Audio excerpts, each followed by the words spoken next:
ako ni underscore. Number one, sa liha nga nagrebelde ang mga tao against kang Moses. Murag ang Diyos mo'y nawag ang pailog, mga kaibigan.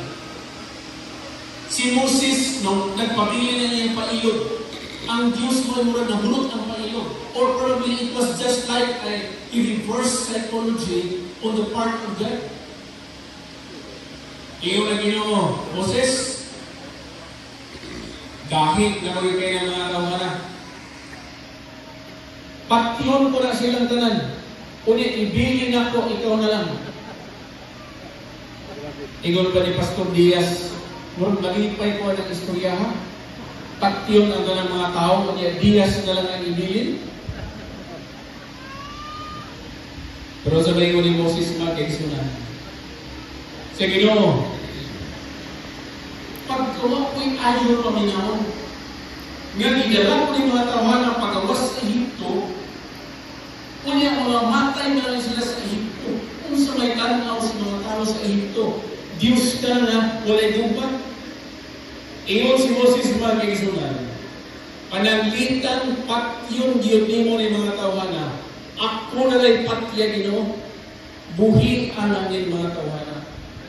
So I think it is a part mga kaibigan, ang gusto sa Diyos nga iyang i-invest through Moses dito kay Joshua.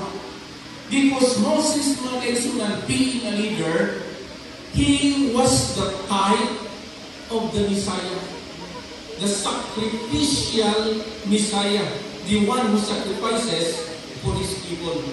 So nakita na ko rin mga kaibigan na the authority that was invested to Joshua through Moses is the authority to intercede for God's people. Authority to intercede. Pastor Lopez, Pastor Nietes, Pastor Delgado, we have to intercede. Dili ka making-away ang ato mga membro.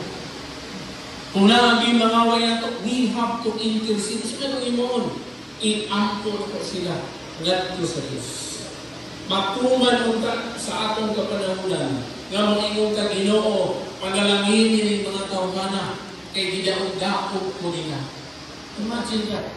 That is the experience of Moses.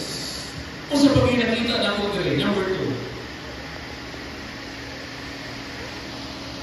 Kagingon ng Diyos, walay makalupig ala ni Moses.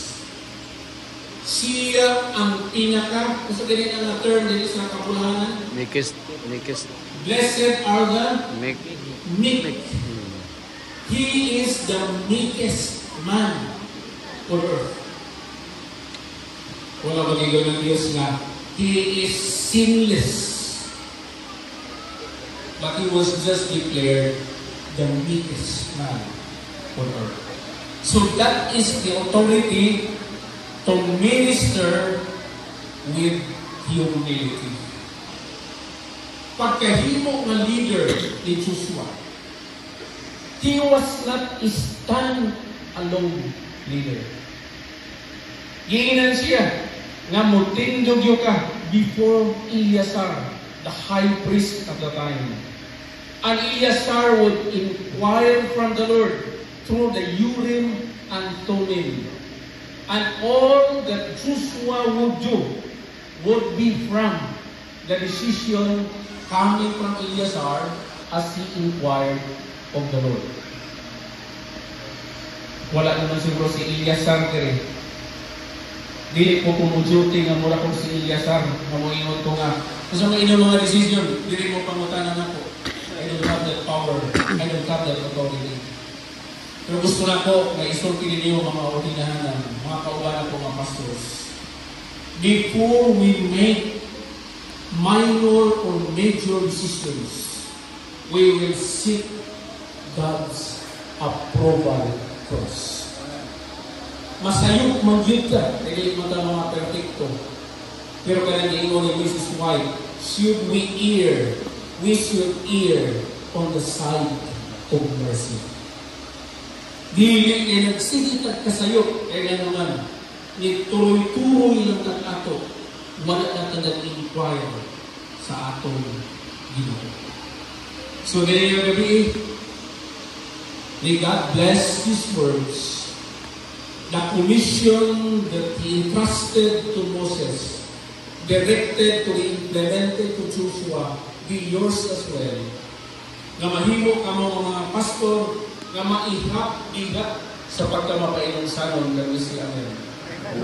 Dinihinom ko kayo ginahan ng SPAC kanina.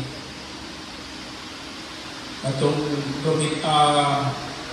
auditorium ginahan ang ipulpong sa series of Lindor sa Atoa. Di ginaw ko malimtan na niingon ni Pastor Diaz. Siguro nakita niya yung may paghambugiran ko.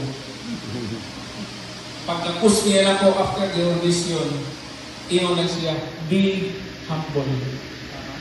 Be humble. Dili na ko na malimtan makaisunan. Mura na dali, muturok, balik ang akong sungay, kaya di alam man eh.